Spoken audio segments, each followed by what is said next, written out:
Refatani, Nurago, Vinnet, Refatani.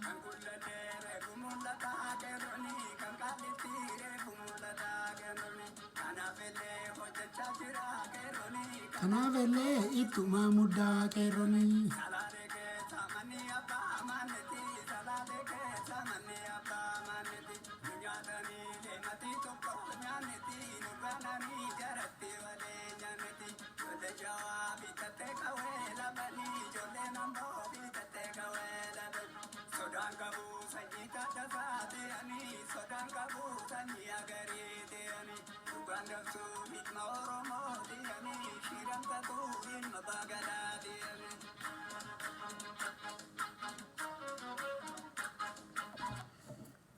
Dhugaan dabsuu ilma Oromooti ani dhugaa shiranxaxuu ilma Baagadaati ani galatoomi Malkaa Fayyisaa egaa yerooni asba'u yeroo hunda weelluun fuuldura aansaa sababni isaati waanan deemuuf sana waan karaa na agarsiisuuf jechuudha. Ulfaatuun jedha weellisaa keenyan egaa karaa foddaa kana asba'uu daddabaleen jira. Kaleessa haala amma biyya keessa deemaa jiru irratti waan lammiin keenya ijoolleen Jimmaa agarsiisu tokko irratti xiqqoo na butee jennaan as bahee dhaamsa dabarfadhe ammallee waan sana itti yaadamuudhuma qaba jedha asumaanuu eegan kaasuun koo hin oollee maaliif jennaan namuyyuu kan barbaade jaarmiyaa barbaade nama dhuunfaa gamtaa kan barbaade deeggaruudhaaf mirga qaba.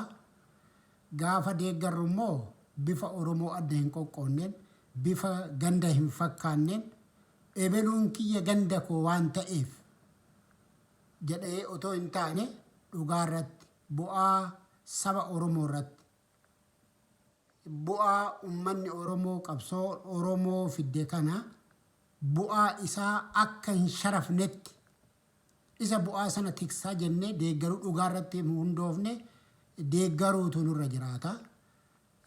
Amma eeguma viidiyoo sana waraabee as garagalee waan amma OBN propagaandaa kara ijoollee Jimmaa walgahii Jimmaa irratti haasamu tokko faffacaasaa ture guyyaa kana ilaala tanan ture.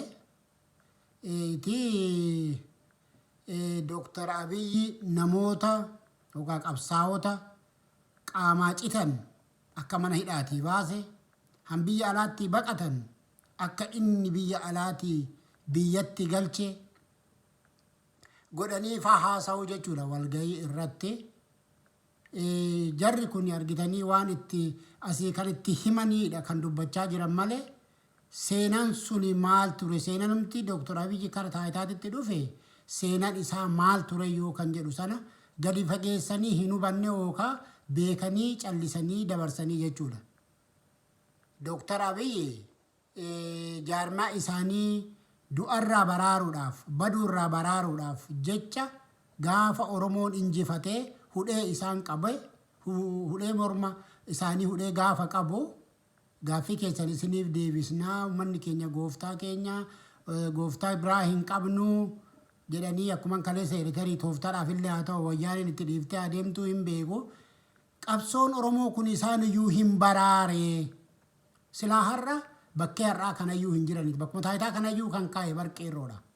Odoo qeerroon qabsaa'uu baate odoo qeerroon itti du'ee mo'achuu baate silaa afaan damma bitatanii har'a taayitaa irratti ol ba'an kana itti ol hin bahan turaniyyuu. Amma nuti gaabbii himataa jirraa jechuudha. Warri mootummaa wayyaaniitiin mormaa turre warri mootummaa OPDO Dr. Abiyyi faa keessa turan sanaan mormaa turre isaanitti dabarsinee kennuun keenya dogoggora ture. Har'a yoona siraa ummanni kuni qabsoosaa injifatee kan isa bulchuu filatee karaa nagaa jireenya misooma isaa nama bilisiginnaa jedhanii itti nu shawwadan kana otoo hin taane jireenya dhaabbataa sirna dimokiraasii ijaarrate yoona karaa walakkaa xumuureyyuu jechaa jira bara waggaan lama waan salphaadhaa miti. Waggaan lama waan salphaadhaa miti. Kanaaf isaan iyyuu umurii waggaa lamaa kennineefiidha. Isaan amma shawwadanii yookaan jedhanii taayitaatti dhufanii sana booda warra gara biraa nurratti goobsudha kan karoorfatanii kan ammallee itti jiranii isaaniifuu carraa kana kan kenne qabsoo Oromooti. Warra inni mana hidhaati gadhiise jedhamu kanatu iyyuu manuma hidhaa keessa taa'ee itti qabsaa'ee inni kun immoo alaa itti qabsaa'ee gaafa hudhee kokkee isaanii qabu harka kennachiise gooftan keenya uummata keenyaa kan jedhu sana jechuudha. Sana keessa as baanii taayitaa argatanii ijoollee Jimmaa hin dogoggorina. Isaan iyyuu kana siin gahe wareegama ilmaan Oromoo namoota qaamaa ciccitan san. Wareegama ilmaan Oromoo gaafa ayyaana Irreechaa ummata Oromoo 700 oli hallayyaa tokkotti naqan sanatu wareegama sanatu iyyuu isaan iyyuu carraa kana kennee fi umurii isaaniitti iyyuu hamma har'aa kana taayitaa irratti dheeresse. Isa kana hin dagatina akkas jenna nuti gaabbii gaafemannu jechuudha. Inni gara biraa har'a tokko kananii as bahee fi waan lama inni tokko waa'ee mana luba amantii ortodoksii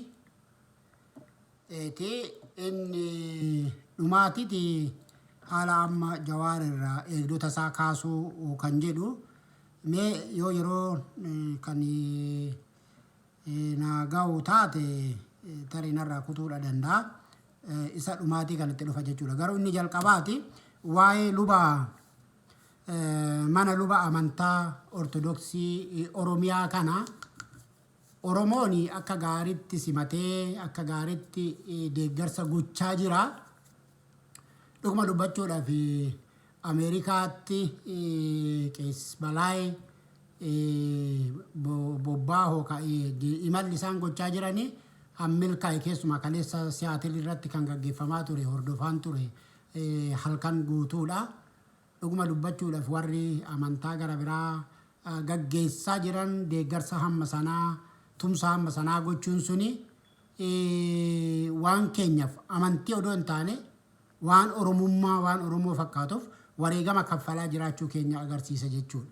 Inni kun dhuguma dubbachuudhaaf bakka kaleessa Jeneraal Taaddasaa Birruu Arsii Itayyaadha mo'eessa dhaqanii amantiidhaan dhangaa adda addaatti qopheeffatan Oromoo amantiinis addan baasu wanta adda baasu isa hin jiru jedhanii isa kana jaratu nutti fidee akka adda addaatti nyaannu akka dhangaa adda addaatti soorannu jedhanii bakka tokkotti qalanii bakka tokkotti qalchiisanii bakka tokkotti nyaatan sana isa sanaaf ragaa nuu ba'e jechuudha. Oromoon amantii irratti rakkoo waliin qabaatee hin beeku. Seenaa keessatti illee qabsaa'onni Oromoo illee kan nu agarsiisan isa sana jechuudha. Kanaaf mana amantaa ortodoksii Oromiyaa jara galchuu irratti Oromoon dhalli Oromoo hundumtu qooda irraa fudhachuudha qaba. Qooda irraa fudhachuudha qaba. Sababa lama. Sababni tokko jaalanneetis ta'ee jibbinee amantaa kana sabni keenya, ummanni keenya, maatiin keenya fudhatee itti amanaa jira, itti amanaa ture jechuudha. Kanaaf amantiin kuni akkuma fedhetti iyyuu nu miidhuudhaafis bu'aa nu buusuudhaafis nutti haa dhufu har'a qaamni keenya, ummanni keenya fudhatee jira. Kanaaf gaafa amantii kana amannu alagaan kan nu amansiise suni kan nurratti fe'e suni akka inni nurratti fe'e sana odoo hin ta'in akka uumaa fi uumama keenyatti akka Oromootitti akka Oromoodhaaf tolutti Oromoon akka itti walii galutti amanuudha qaba. Qabsoon Oromoon tokko kan gaggeessaa tureyyuu isa tokko kana jechuudha. Amantaan ortodoksii sabni keenya amanaa jiru kuni amantaan kun Oromoodhaan buluudha qaba. Oromoodhaan gaggeeffamuudha qaba. Barumsi afaan Oromootiin kennamuudha qaba. Sababaa kanaan qabeenyi horatamullee ta'e qabeenyi irratti baafamullee Oromiyaadhaa fi Oromiyaa keessatti ta'uudha qaba. Kana taasisuudhaaf hundumti keenyayyuu warri amantaa musliimaa, warri amantaa kiristaanaa adda addaa waaqeffatan isa kana Oromootti deebisuudhaaf tumsa guddaa gochuutu isarra jiraata jechuudha. Isa jalqabame kana tumsine waan kana dhugeessine lafa qabsiisuun dirqama ilmaan Oromoo maraati. Yaadadha beektanii dubbiin bultee keessaa namaa kaati, namaa galti. Dr. Abiy jalqaba gaafa taayitaatti dhufu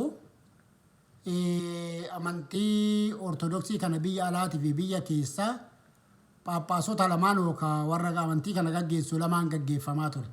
Akka diinatti wal ilaalaa turanii jechuudha. Dr. Abiy duubattis jaraaf waadaa galee haa ta'uu hin beeku. Waan har'a itti jiru kana kaleessumayyuu harkaa waan qabaatuuf dura ortodoksii tokkoomsuu, ortodoksii biyyatti galchuu fi deebisanii gamteessuun murteessaa ta'uu isaa hubatee jechuudha. Inni kun maaliif jedhee har'a gaafan taa'ee yaadu Itoophiyaa tana kaleessa meeshaan guddaan ittiin cabsan tokkoo fi meeshaan guddaan warshaan guddaan ittiin qabeenya Oromoo itti saaman tokko amantii ortodoksii kana. Mootummaan iyyuu mootummaa amantii ortodoksii ture jechuudha. Inni kun homaa waan seenan lafa kaa'ee lafarraa qabudha.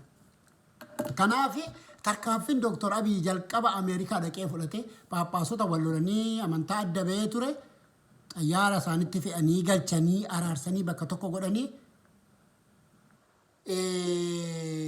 mana jireenyaallee isa mana kaantibaa keenya injinar kaantibaa keessaa injinar Taakkalee Uumaa keessaa baasanii itti galchanii kan jedhamutu iyyuu jira. Waan nama ajaa'ibuuti. Kanaaf dura kanarratti hojjete jechuudha. Kana gochuun maaliif? Bu'aan bakkee kana jiraachuu. Ortodoksiin kaleessa mootummaa ture suni mootummaa ta'uu isaa ilaala. Gaafa sirna Minilik leellisanii fi sirna Haayila Sillaasee leellisanii meeshaan isaan dhimma itti ba'an sanatti dhimma bahan sun taargeettiidha ture jechuudha. Taargeettiidha ture jechuudha. Kanaaf jecha tarkaaffii sana fakkaatu fudhatee Dr. Abiy amantii warra ortodoksii biyya alaatti faca'ee turee fi isa biyya keessaa biyyatti galfate jechuudha. Sanas ta'ee akka itti fakkaatetti godheera waan gaariidha. Garuu Oromoon amma bara kanas akka bara kaleessaa sana akka bara sanaa sana mookfamuu hin dandeenye dafee harkaa bahee jechuudha. Qeessis Balaayii haa galatoomanii akkasuma luba Haayila Mikaa'el fi warra amma fuulduratti baanii dubbatan kana kan maqaa dhoofnu sana duuba hin jira. Waan kana jabaatanii irratti hojjetanii yeroo akkasii kanatti as baasuun isaanii seenaa keessatti galmee seenaa qabsoo Oromoo keessa isaan kaa'a jechuudha. Maaliif jedhaa? Laala bara Dr. Abiy dhuferraa kaasee magaalonni Oromiyaa kun wanti Gondaritti hin taane, wanti Goojjamitti hin taane magaalonni Oromiyaa, manni amantaa Oromiyaa guutummaan guututti alaabaa Minilik uffate jechuudha. Kana nan dhugeeffadha. Inni qalamni ittiin diban kuni arongaadee bicaa qayyiin kun biyya sanatti waan lafarraa waan suuqii keessaa dhumurratti fakkaata. Warshaan illee waan irraa buufate natti fakkaata warri daldaltootaarra jechuudha. Manni bataskaanaa biyyattii sana keessa jiru Oromiyaa keessa jiru akka waliigalaatitti gubbaadhaa kaasee hamma jalaatitti halluu kanaan dibamaa jira jechuudha. Alaabaa kanaan dibamaa jechuudha. Alaabaan kun immoo maqaa ortodoksiitiin charchii haa diban malee warri alaabaa kanaan deemu eenyudha kan jedhu duuba deebinee ilaaluu nurra jiraata jechuudha. Number 1 michoota yookaan gursitoota Dr. Abiy Izeema paartii Izeema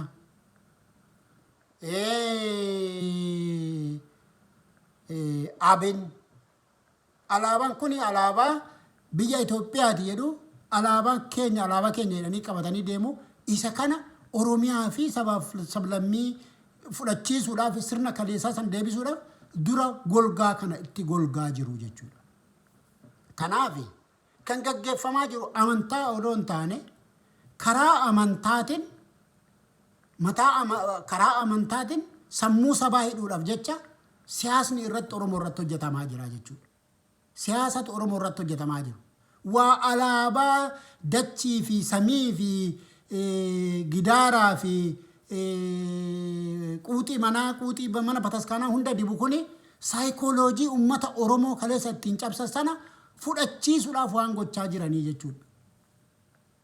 Boru warri amma alaabaa kana akka mana sagadaatitti itti sagadu kuni warri alaabaan tuni kan keenyaa jedhee booka filannoodhaaf Oromiyaa seenu booka bifa karaa itti toleen siyaasa biyyattii sana keessatti hojjechuudhaaf deemaa jiru boru isaaniin fudhachiisuudhaaf jechuudha.